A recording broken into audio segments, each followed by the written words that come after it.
Hi, I'm Dave, and I just wanted to bring up this little post. I've been traveling around a lot lately to a lot of different churches throughout the country. I have for a number of years, and one of the conversations that seems to come up a lot is the whole thing about how does the church handle sin. And of course, the big topic these days, of course, is the entire gay movement, homosexual movement, and things like that. And do we accept them in our churches or don't we accept them? And where is there a LGBTQ whatever letters friendly church? That's been a big question that comes up, and that kind of thing. And the whole question of sin as it relates to church, and how the church, when I say church, I try to mean the people of God as opposed to the place on the street that you go to and attend. But anyway, how the church responds to those individuals. Are we loving the sinner but not the sin? And it's an interesting topic, but it goes places that it doesn't need to go. I think the Bible is very clear. And I'm not even talking about, oh well, this is sin and that's not my point. Let's go to the book of Romans and see what Paul has to say for a minute.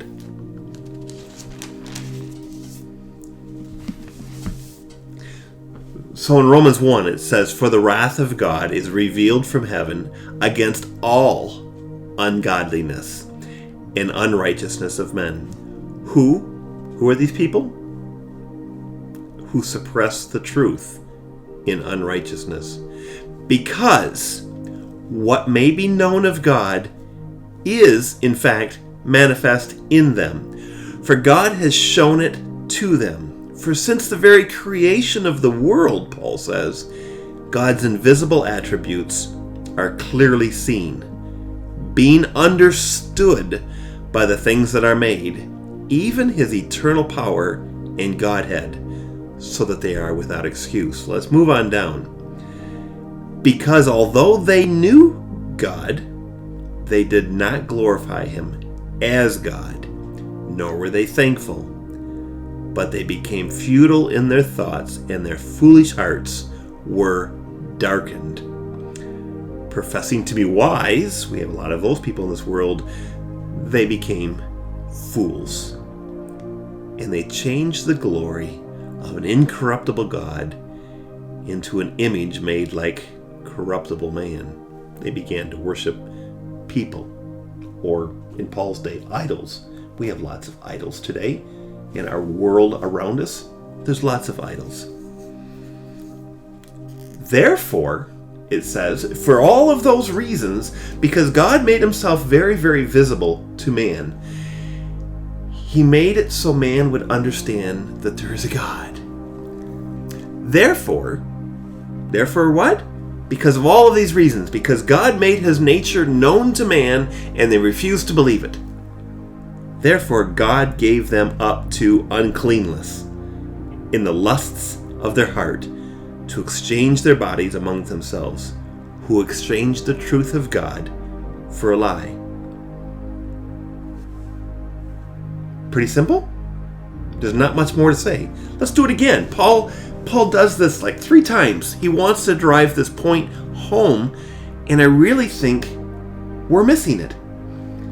It says again, for this reason. What reason? All the stuff we just talked about. God gave them up to vile passions. Even their women exchanged the natural use, what is against nature. Likewise also the men, leaving the natural use of a woman, burned in their lust for one another, men with men, committing what is shameful, and receiving in themselves the penalty of their error, which was due. What's the penalty?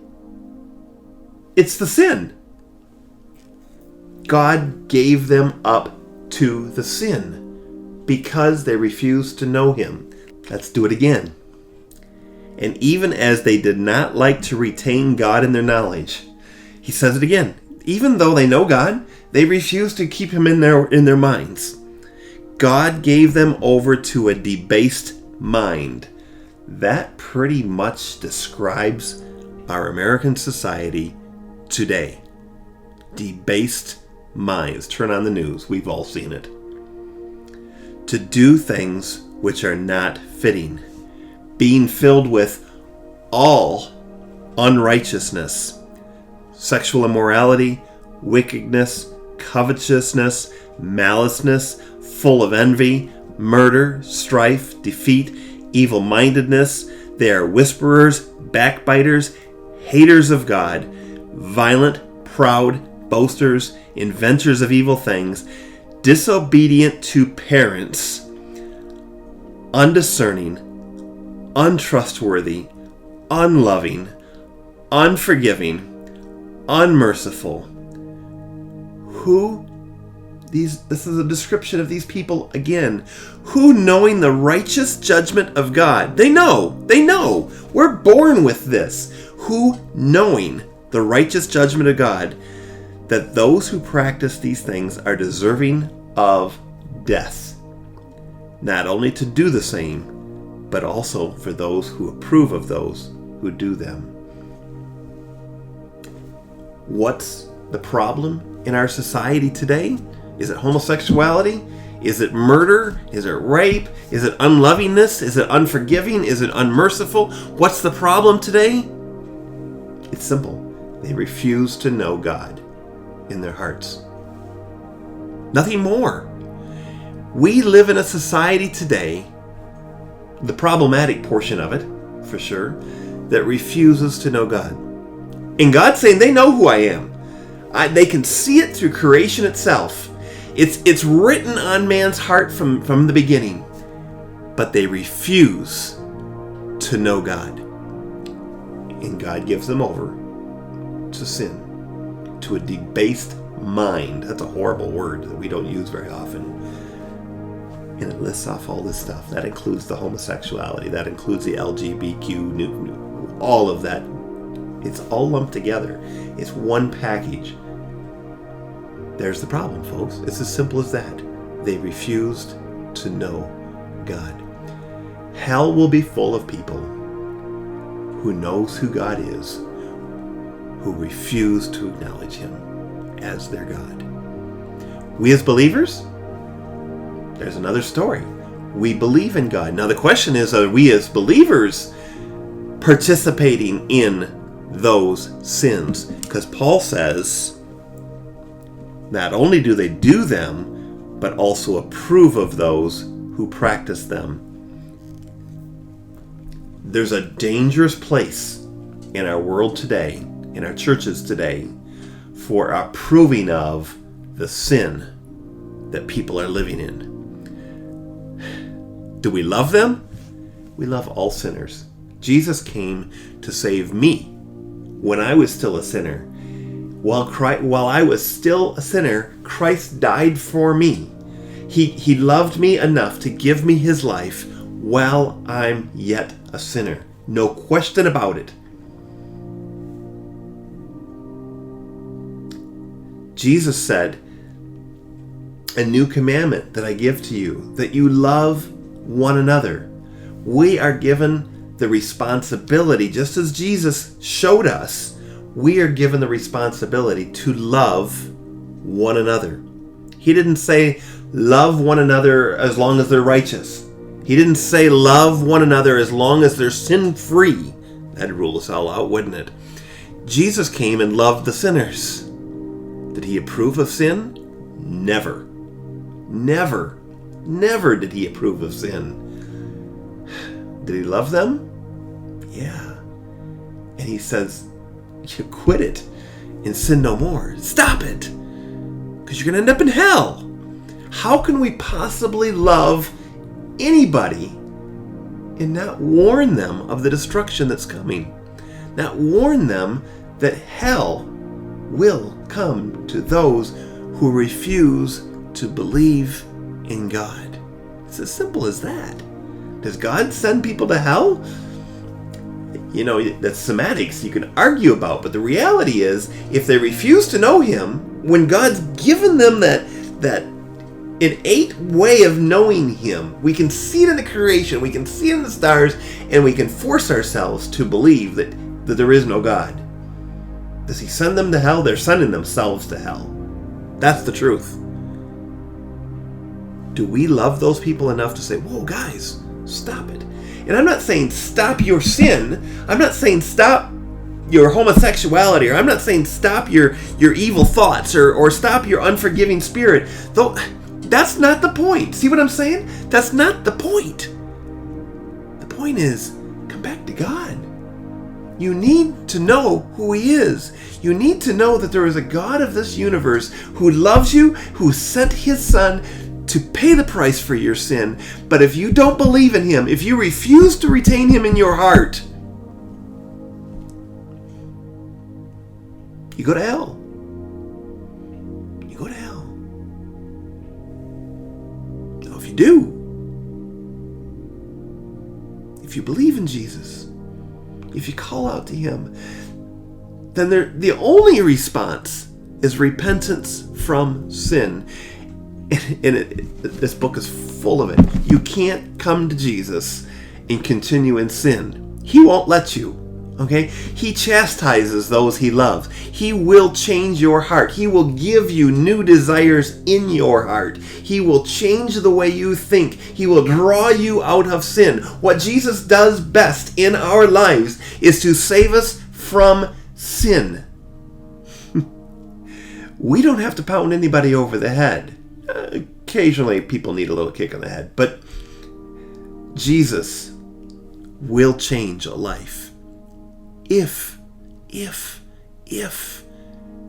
choose to believe in Him. You know, there's a really cool story in the 15th chapter of Luke that Jesus tells to the people who are there. And it's probably, I want to say, one of my favorite stories in the Bible, but you'll hear me say favorite stories in the Bible often. But he's telling us what we call the parable of the prodigal son. But the son comes to a father and says to the father, I want my half of the inheritance. And it says that the father gives him his half of the inheritance, and he goes to a faraway land. And we find out that the son lives in this debauchery, this horrible sin. Doesn't get into it, doesn't need to. The son is living this terribly sinful life. He blows all his money. He ruins his reputation. Everything is gone. First of all, for a son in that culture to say to his father, I want my inheritance, is like saying, Dad, I wish you were dead. And the father gives it to him. I wouldn't have done that with my son if I had an inheritance. But his father gives it to him. Go ahead, son. And the son goes off and lives that life of refusing to know Dad. He refused, even though he knew he had a father, even though the father had given him the inheritance, even though the father loved that son, the son refused to participate in the love of the father. He refused. And he left. And he went away into a far country and blew it. If that son had died in that far country, far, far, far away from his father, obviously this is a parable, it's talking about God, far, far, far away from God, and he had died refusing to know God, he'd have died and gone to hell. That's the story. But you know, something happened in that son's heart. He came to his senses. Something changed. He got hungry, quite honestly. The life he was living was going nowhere. It didn't work.